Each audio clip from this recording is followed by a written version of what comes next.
Good morning dear friends, मैं doctor Mahendra Saran. स्वागत है हमारे YouTube channel English literature academy पे। तो आज हम इसमें बात करने जा रहे हैं, जैसा कि मैंने आपको एमए फाइनल के सभी छात्रों को मैंने पहले बताया था कि एमए फाइनल का जो फर्स्ट पेपर है प्रिंसिपल ऑफ क्रिटिसिज्म, उसमें उन्हें किस तरह से याद करना है।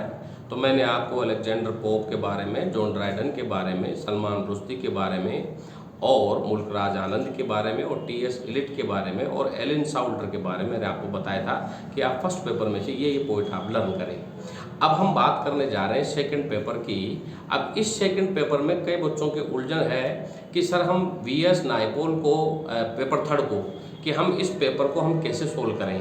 तो देखो, वीएस नायपॉल की जो रचना है अ बाउंडेड सिविलाइजेशन, और फिर आपके इसमें फिलिप लार्किन की पोइम्स है और फिर टेड हगीज की पोइम्स है। तो मैं इसके बारे में आपको कंफर्म कर दूं कि वीएस नायपॉल का बाउंडेड सिविलाइजेशन अगर आप एक बार इसकी थ्योरी पढ़ेंगे तो आप बहुत अच्छे तरीके से जान जाएंगे और ये एक अच्छा प्रॉफिटेबल पेपर हो सकता है तुम्हारे लिए। उसका रीजन ये है कि वीएस नायपॉल ने बाउंडेड सिविलाइजेशन में ही wrote about the socialization and political condition, और इसने इकोनॉमिकल कंडीशन के बारे में बताया है before independence of India and after independence of India, कि भारत के स्वतंत्रता से पहले और स्वतंत्रता के बाद में भारत को सामाजिक, आर्थिक और राजनीतिक किन प्रकार के समस्याओं का सामना करना पड़ा।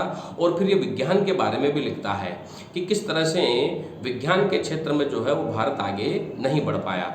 तो इसमें लिखने को बहुत मैटर है। आप इसमें सामाजिक रूप से भारत की कुरीतियों के बारे में, भारत के धर्मों के बारे में, यहाँ के लोगों के बारे में, उनकी सोच के बारे में, इनके बारे में आप लिख सकते हो। राजनीतिक जो विचारधारा है उसके ऊपर आप लिख सकते हो, इसमें कि भारत में किस समय की राजनीतिक पार्टियां थी, क्षेत्रीय दलों की विशेषता क्या थी, राष्ट्रीय दल कैसे थे, उनके बारे में लिख सकते हो। इकोनॉमिकली रूप से यहाँ लघु उद्योग, कुटीर उद्योगों के बारे में लिख सकते हो। यहाँ के लोगों को किन चीज़ों को बनाना आता है, किन चीज़ों को बनाना नहीं आता था, उसके बारे में आप लिख सकते हो। अब बात करते हैं फिलिप लार्किन की और टेड हगीज की। तो देखो, आपके सिलेबस में जो फिलिप लार्किन और टेड हगीज है यह भी बहुत स्कोरिंग है। फिलिप लार्किन की जितनी भी कविताएं हैं, जैसे कि विटसन वेडिंग है, ये जो कविताएं हैं, एड ग्रास है, ये जो कविताएं हैं ये पूरी सोशलाइजेशन पर आधारित है। फिलिप लार्किन जिसका 1922 में बर्थ रहा है इसका, इन्होंने अपनी रचनाओं में सोशलाइजेशन को ज़्यादा प्रभावी तरीके से बताया है। विटसन वेडिंग में अगर आपने पोएम पढ़ी हो तो विटसन वेडिंग में जब वो जाता है तो वहाँ पर वो किस तरह की प्राकृतिक सुंदरता को देखता है, किस तरह के स्त्री पुरुषों को देखता है, किस तरह के उनके पहनावे को देखता है, किस तरह के उनके तौर तरीके रहते हैं, उनके बारे में वो बात करता है। यहाँ पे एड ग्रास कविता में वो जो है वो प्राकृतिक सुंदरता के बारे में बात करता है। तो इसकी जो अधिकतर जो कविताएं हैं अगर आप पढ़ोगे कमिंग के बारे में, इनके बारे में, तो उसमें उसने सोशलाइजेशन को और मानवीय संवेदनाओं के साथ साथ मानवीय स्वरूप को इसने बताने का प्रयास किया है। फिलिप लार्किन को याद करोगे तो उससे दोहरा फायदा ये होगा कि इसमें से आपके एक्सप्लेनेशन भी आएगी, लॉन्ग क्वेश्चन भी आएगा। अब मैं बात करता हूँ टेड हगीज की। टेड हगीज की कविताओं का, सभी कविताओं का एक ही प्रश्न आएगा, वॉयलेंस का। इसमें क्रिटिकल एक पर्टिकुलर पोएम का याद करने की जरूरत नहीं है, आप सभी पोएमों की समरी लर्न कर लीजिए। टेड हगीज की जो कविता है जैसे कि वाइंड ओवर है, उसमें आप पाइक के बारे में बताया है उसने, टोड के बारे में बताया उसने, तो उसने इसमें वायलेंस को शो किया है।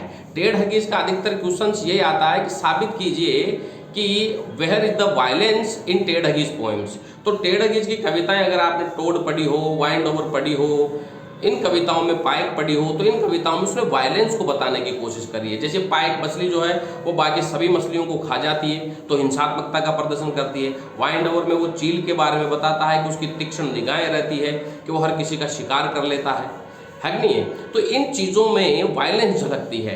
तो टेड हगीज की जो कविताएं उसमें वायलेंस पर आधारित है।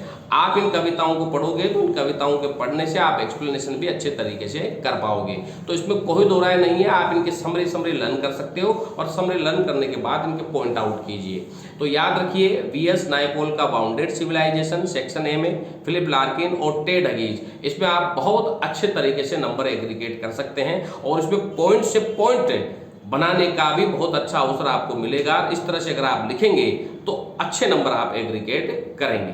आप वीडियो को ज़्यादा से ज़्यादा लाइक और सब्सक्राइब करें। किसी भी तरह की दिक्कत के लिए आप कमेंट बॉक्स में मुझे ज़रूर लिख के बताएं। एग्ज़ाम नज़दीक है, जिन छात्रों को नोट्स की ज़रूरत है हमारे यहाँ से उसे प्रिंटेड नोट्स भी मिलेंगे और क्लास नोट्स भी मिलेंगे।